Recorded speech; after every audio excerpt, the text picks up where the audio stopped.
जय हिंद। तो कैसे हो दोस्तों? आई होप आप सब अच्छे होंगे और आपकी तैयारी भी अच्छे से चल रही होगी। आज आपका भाई आपको जीवाणु यानी बैक्टीरिया के बारे में ए टू जेड सारी चीज़ें आपको पढ़ाएगा। आप इस वीडियो को पूरा देखिए, आपके बहुत सारे एमसीक्यूज तैयार हो जाएंगे और थ्योरी भी आपकी कंप्लीट हो जाएगी। चलिए स्टार्ट करते हैं। सबसे पहले देखते हैं जो बैक्टीरिया होते हैं हमारे कुछ इस तरीके के दिखाई देते हैं। बैक्टीरिया जो कचरी होती है छोटी वाली, इस तरह के बैक्टीरिया हमें दिखाई देते हैं। ये बहुत ही ज़्यादा सूक्ष्म जीव होते हैं, एक कोश के जीव होते हैं। ये नंगी आंखों से नहीं देखा जा सकता, माइक्रोस्कोप का प्रयोग करके इन्हें देखा जा सकता है। ठीक है, ये मोटी मोटा कुछ बातें हुई। आज समझते हैं जो जीवाणु बैक्टीरिया होते हैं, इनकी खोज एंटन वैन ल्यूवेनहॉक, ये वैज्ञानिक थे एंटन वैन ल्यूवेनहॉक।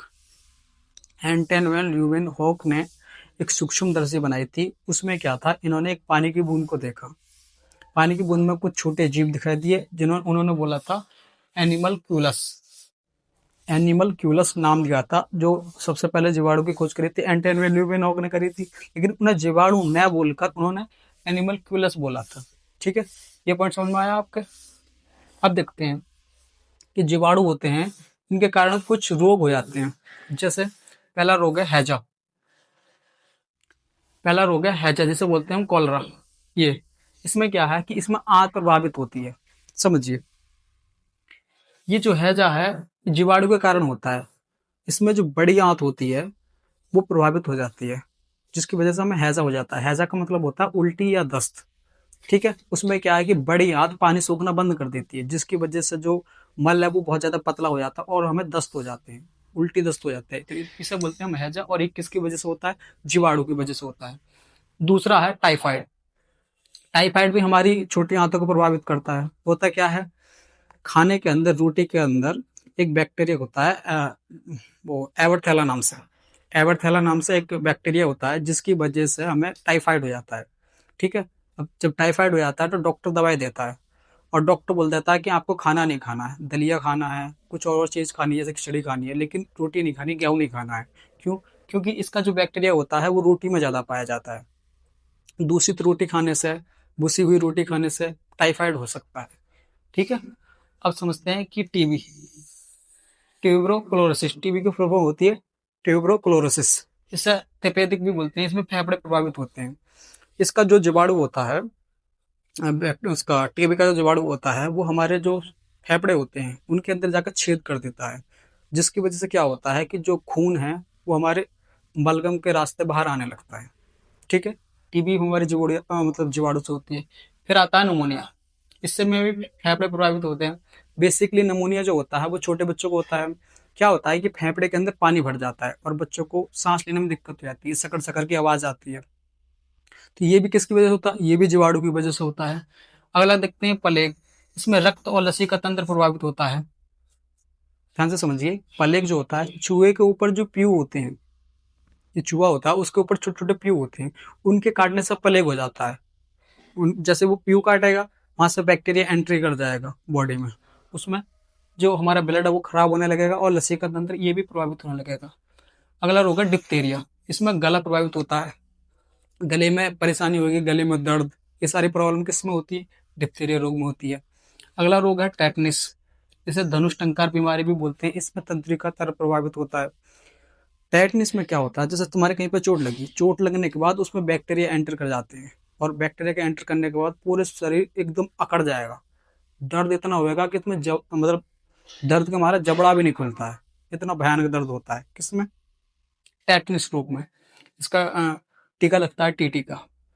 फिर आता है काली खांसी। ये तो श्वसन तंत्र को प्रभावित करता है। आप सब काली खांसी से प्रभावित हो, मतलब कभी ना कभी तो हुई होगी, जिसे हम काली खांसी या कुक्कुर खांसी भी बोलते हैं। कुत्ता वाली खांसी, एकदम अजीब टाइप की खांसी आती है, गले में दर्द होता है। तो श्वसन तंत्र यानी सीने वाली नली में ये प्रभावित होता है। तो ये भी किसकी वजह से होती है? ये भी बैक्टीरिया की वजह से होती है। कुष्ठ रोग, जिसे हम बोलते हैं कोढ़ रोग, है ना, कोढ़िया हो जाए। ठीक है, इस तरीके से बोलते हैं कि कोढ़िया। तो ये वही वाला रोग है, कोढ़िया रोग, जिसे कुष्ठ रोग बोलते हैं। इसमें त्वचा और नसें प्रभावित हो जाती है, मांस छूटने लगेगा, चैंटा बनने लगेंगे, अजीब टाइप का हो जाएगा हाथ में। और ये छुआछूत वाली बीमारी हो जाती है। अगर किसी को कोढ़ हो जाता है तो उसे गांव से बाहर निकाल दिया जाता है। क्यों? क्योंकि ये दूसरे लोगों को भी प्रभावित करता है। एक प्रकार से ऐसा समझ सकते हैं, अभी गाय में एक बीमारी आई थी ना, गोल गोल चकत्ते वाली, उसी तरीके से फलक वाली बीमारी आई थी गाय गाय के अंदर, वो एक गाय से दूसरे गाय को हो रही थी। सेम सेम ऐसी मानो कि वो गाय का एक प्रकार से कोड़िया रोग था। जैसे आदमी में कोड़िया रोग होता है, ऐसे वो गाय का कोड़िया रोग था। उसमें बहुत सारी गाय निपट गई थी, मर गई थी। अब अगला आता है खाद्य विषाक्तता। ये पेट और आंत उसमें प्रभावित होती है। ये आपको समझ में आ गया होगा। अगर देखते हैं, अब समझते हैं बैक्टीरिया क्या है।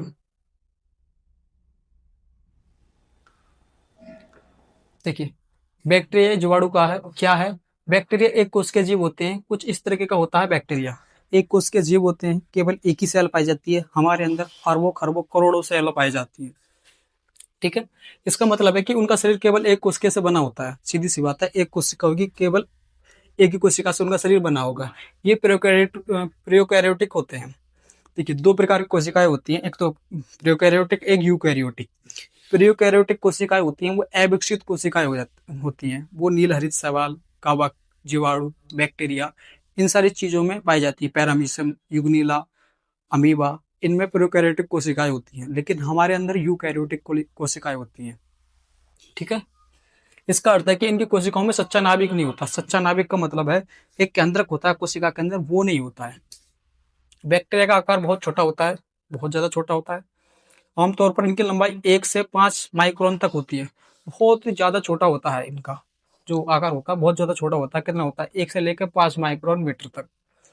बैक्टीरिया पृथ्वी पर लगभग 3.5 अरब वर्ष पहले से मौजूद है। सबसे पहले बैक्टीरिया ही आए थे हमारी पृथ्वी पर। सबसे पहले जो जन्म हुआ था बैक्टीरिया का हुआ था। इतने वर्ष पुराने हैं। पृथ्वी की आयु है इतने वर्ष पुरानी, 4.5 अरब साल पहले, और ये आए थे 3.5 अरब साल पहले। ठीक है, इसलिए इन्हें पृथ्वी के सबसे प्राचीन जीवों में माना जाता है।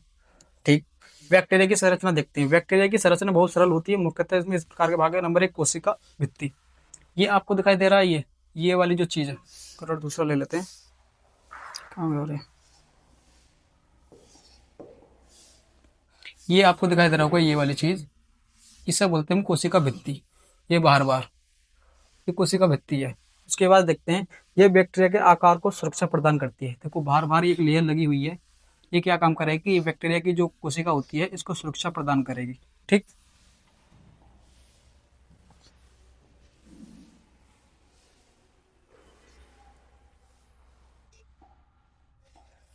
उसके बाद देखें कोशिका झिल्ली। इसके अंदर की ओर, इसके अंदर की ओर, यहाँ की ओर एक कोशिका झिल्ली लगी होगी। वो कोशिका भित्ति थी, ये कोशिका झिल्ली है। ये वाली जो चीज है, ये देखो, ये कोशिका भित्ति हो गई बार बार, और ये कोशिका झिल्ली हो गई। ये दिख भी रहा है, देखो, कोशिका झिल्ली। ठीक है, ये क्या काम करती है? ये कोशिका के अंदर और बाहरी पदार्थों के आवागमन को नियंत्रण करती है। देखिए, एक कोशिका भित्ति है, एक कोशिका झिल्ली है। जैसे प्लांट सेल में कोशिका झिल्ली अलग होती है, कोशिका भित्ति अलग होती है, उसी प्रकार से जो जीवाणु की कोशिका है उसमें कोशिका भित्ति अलग है और कोशिका झिल्ली अलग है। कोशिका भित्ति बार बार होगी, कोशिका झिल्ली अंदर की ओर होगी। वो काम करेगी कि मतलब उस कोशिका के अंदर क्या चीज भेजनी है और क्या चीज नहीं भेजनी है, कौन डिसाइड करता है? कोशिका झिल्ली। देखो, ये लग रहा है, यह कोशिका के अंदर और बाह्य पदार्थों के आवागमन को नियंत्रित करती है। ठीक है, एक चीज, अगली चीज है साइटोप्लाज्म। ये एक तरल पदार्थ होता है जिसमें कोशिका की गतिविधियां होती हैं। ये जो आपको कुछ कुछ भरा दिखाई दे रहा है, ये इसे बोलते हैं साइटोप्लाज्म। इसके अंदर बहुत सारी चीजें तैरती रहती हैं। उसके आगे है न्यूक्लियोटाइड। ये बैक्टीरिया का आनुवांशिक पदार्थ डीएनए होता है। ये आपको जालीनुमा जो चीज दिखाई दे रही है, ये है न्यूक्लियोटाइड। इसमें इसका क्या होता है? डीएनए। क्वेश्चन आएगा कि जीवाणु कैसा जीव है? आरएनए जीव है, डीएनए जीव है, या दोनों प्रकार का? तो आपको लिखना है डीएनए जीव है। इसमें इसकी कोशिका में डीएनए होता है, और जो जहाँ पर डीएनए पाया जाता है उसे बोलते हैं न्यूक्लियोटाइड। ठीक है, फ्लैजेला, कुछ बैक्टीरिया में पूंछ जैसी संरचना होती है, उन्हें चलने में मदद करती है। फ्लैजेला क्या? देखिए, ये पूंछ जैसी संरचना दिखाई दे रही है, यही हमारी फ्लैजेला है। ये इससे चलने में मदद करती है। दोबारा से देखते हैं, कोशिका भित्ति होती है, बाहर बाहर की ओर जो सुरक्षा प्रदान करती है। उसके बाद कोशिका झिल्ली होती है जो तय करती है कि कौन सा पदार्थ कोशिका के अंदर भेजना है, कौन सा नहीं भेजना है। तीसरी चीज है साइटोप्लाज्म। एक पानी टाइप का भरा रहता है, उसमें कुछ कुछ चीजें तैरती रहती हैं जो भी इसके आंतरिक अंग होते हैं। फिर है न्यूक्लियोटाइड, इसमें डीएनए होता है जो आनुवांशिक पदार्थ होता है। फिर है फ्लैजेला, जिसे चलने फिरने में मदद करता है। ये एक पूंछ जैसी संरचना होती है। ठीक है, फिर आगे देखते हैं। अब यहाँ पे समझिए, यहाँ पे है एक चीज आती है राइबोजियम जीवाणु। जो भी दलहनी फसलें होती हैं, दलहनी फसलों की जड़ों के अंदर एक गांठनुमा एक संरचना पाई जाती है, जिससे हम बोलते हैं राइबोजियम जीवाणु। उसमें राइबोजियम जीवाणु होती है। देखिए, अगर आप मटर का पौधा उखड़ कर देखेंगे, ढैंचा का पौधा, उड़द का, जितने भी दाल वाले पौधे होते हैं, उनकी जड़ों में इस तरीके से एक गांठ पाई जाएंगी, ग्रंथि पाई जाती है। इसमें राइबोजियम बैक्टीरिया होता है। क्या होता है? Rhizobium bacteria. अब ये क्या करता है समझिए। राइबोजियम बैक्टीरिया दलहनी फसलों की जड़ों में एकत्र रहता है। उसका काम होता है, ये काम करता है मतलब एक प्रकार से, कि जो नाइट्रोजन है वायुमंडल के अंदर, उसको अपने में इकट्ठा कर लेता है। कौन? Rhizobium bacteria. और इस प्रकार की ग्रंथि बना देता है कुछ। समझ गए? अब इसके बारे में देखते हैं। राइबोजियम जीवाणु। राइबोजियम एक लाभकारी जीवाणु है जो दलहनी फसलों की जड़ों में पाया जाता है। ठीक, ये जड़ों की गांठों के गांठें बनाकर रहता है। जैसे गांठें बना लेकर उसके अंदर रहेगा। ये हवा में मौजूद नाइट्रोजन गैस को पौधे में उपयोग योग्य रूप में बदल देता है। इस क्रिया को नाइट्रोजन स्थिरीकरण कहते हैं। ठीक है, नाइट्रोजन स्थिरीकरण क्या होता है कि राइबोजियम बैक्टीरिया द्वारा गांठों के रूप में नाइट्रोजन को इकट्ठा कर लेता है। इसे नाइट्रोजन स्थिरीकरण कहते हैं। ये किन पौधों में होता है? देखो, चना में, मटर में, मूंग में, अरहर में, मसूर में। इन पौधों में प्राकृतिक रूप में खाद मिलती है और मिट्टी की उर्वरता शक्ति बढ़ती है। क्वेश्चन आ जाएगा कि कौन सा बैक्टीरिया या जीवाणु नाइट्रोजन का स्थिरीकरण करता है? राइबोजियम जीवाणु। ठीक है, आगे देखते हैं।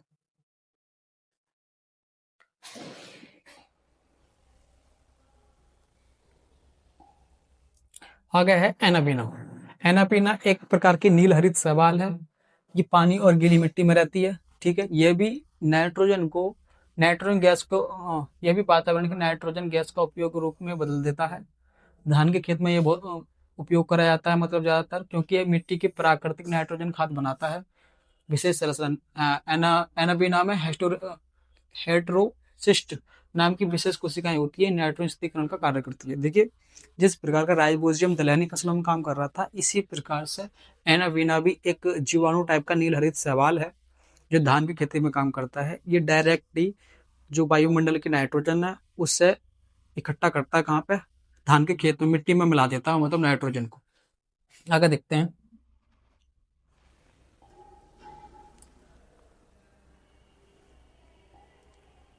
आगे है बैक्टीरिया के प्रकार। आकार के आधार पर बैक्टीरिया मुख्यतः 4 प्रकार के होते हैं। कोकस, गोल होते हैं इस तरीके के। बेसिलस, बेसिलस ये छड़ या डंडी के आकार के होते हैं, कुछ इस तरह के, कचरे टाइप के। स्पाइरलम, ये स्पाइरलम या कुंडलीकार होते हैं इस तरीके से। हाँ, विब्रियो ये अल्पविराम के आकार के होते हैं, कुछ इस तरीके से, कुंडीनुमा ऐसा। अच्छा, ये वाला जो जीवाणु है बेसिलस वाला, ये दही का जो जीवाणु होता है, दही का और पनीर का, इसे बोलते हैं हम लैक्टोबेसिलस। ये डंडी छड़नुमा होती हैं। दही के अंदर और पनीर के अंदर बैक्टीरिया पाए जाते हैं, जिसे हम बोलते हैं लैक्टोबेसिलस जीवाणु। ठीक है, अब आगे समझते हैं। अब देखिए, बैक्टीरिया में प्रजनन कैसे होता है, यानी बैक्टीरिया बनते कैसे हैं। देखिए, बैक्टीरिया बहुत ही तेजी से बढ़ते हैं। इनका प्रमुख प्रजनन तरीका द्विखंडन है। इस प्रक्रिया में पहले बैक्टीरिया का डीएनए कॉपी होता है, फिर कोशिका लंबी होती है, अंत में कोशिका 2 नई कोशिकाओं में विभाजित हो जाती है। अनुकूल परिस्थितियों में बैक्टीरिया 20 मिनट में विभाजित हो सकते हैं। समझिए, जैसे ये बैक्टीरिया है, इसकी ये फ्लैजेला है, तो इसमें द्विखंडन होगा। द्विखंडन का मतलब है ये 2 भागों में टूटेगी इसकी कोशिका। यहाँ पे जैसे डीएनए पदार्थ है ऐसे, तो आधा डीएनए पदार्थ इसके अंदर आ जाएगा, ये डीएनए आधा, और आधा डीएनए इसके अंदर आ जाएगा, और 20 मिनट में ये कोशिका बन जाएगी। तो एक जीवाणु से दूसरा जीवाणु बनने में 20 मिनट का समय लगता है। ये डिपेंड करता है कि किस कैटेगरी का जीवाणु है। जल्दी जल्दी भी बन जाता है कुछ जीवाणु। अब देखिए, जैसे फर्मेंटेशन होता है, मैदा को लगा कर रख देते हैं, जैसे जलेबी तोड़ते हैं ना, तो उस समय उसमें कुछ सामान डाल के किपड़न क्रिया होती है, तो उसके अंदर भी बैक्टीरिया बन जाते हैं। बात समझ में आ रही है? चलो, ये तो हम समझ गए। अब आगे देखते हैं। देखिए, बैक्टीरिया से होने वाली हानि, कुछ बैक्टीरिया रोग उत्पन्न करते हैं, ये सब समझा दिया मैंने आपको तपेदिक नमूने होने के बारे में। और समझिए, बैक्टीरिया के लाभ क्या होते हैं। देखिए, जितने भी बैक्टीरिया होते हैं सभी हानिकारक नहीं होते और ना ही सभी लाभदायक होते हैं। कुछ हानिकारक होते हैं, कुछ लाभदायक होते हैं। समझते हैं, सभी बैक्टीरिया हानिकारक नहीं होते, कई बैक्टीरिया हमारे लिए उपयोगी होते हैं। खाद्य पदार्थों को बनाने में, दही, पनीर, सिरका बनाने में और जलेबी बनाने में जो मैदा यूज होती है उसको मतलब किवड़न करने में उसमें बैक्टीरिया सहायक होते हैं। देखिए दही में और पनीर में लैक्टोबैसिलस जीवाणु होता है। सिरका भी जब भी बनेगा जब उसमें छोटे छोटे बैक्टीरिया सूनी टाइप के पड़ जाएंगे तभी उसमें ओरिजिनल सिरके में फ्लेवर आता है। पाचन में सहायक, हमारी आंतों में रहने वाले बैक्टीरिया भोजन को पचाने में मदद करते हैं। देखिए हमारी आंतों में भी करीबन करीबन 1 किलो बैक्टीरिया होते हैं।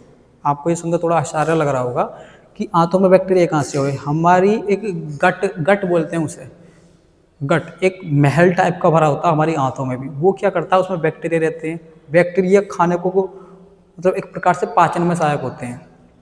जब हमें भूख लगनी कम हो जाती है, कई बार होता है कि गट फीलिंग जिसे बोलते हैं वो मतलब डिसमिस हो जाती है, गड़बड़ी हो जाती है, तो खाना ठीक से नहीं पच पाता है। तो अब आप समझोगे कि हमारी आंतों के अंदर भी बैक्टीरिया होती है जिन्हें हम बोलते हैं गुड बैक्टीरिया। ठीक है। नाइट्रोजन स्थिरीकरण, कुछ बैक्टीरिया मिट्टी में नाइट्रोजन को स्थिर करके पौधे की वृद्धि में मदद करते हैं। जैसे एनाबिना, नॉन स्टॉक, एक एनाबिना होता है, एक नॉन स्टॉक होता है, एक राइबोजियम होता है। ठीक है। फिर आता है अपघटन, ये मृत पौधे और जानवरों की अपघटित करके पर्यावरण को साफ करते हैं। कोई चीज़ सड़ जाती है तो बैक्टीरिया उसे खाकर खत्म कर देते हैं, मिट्टी में मिला देते हैं। आई होप ये क्लास आपको अच्छी लगी होगी और आपने यहाँ तक क्लास देखी है तो आप चैनल को सब्सक्राइब कर दीजिए। मिलते हैं अगली वीडियो।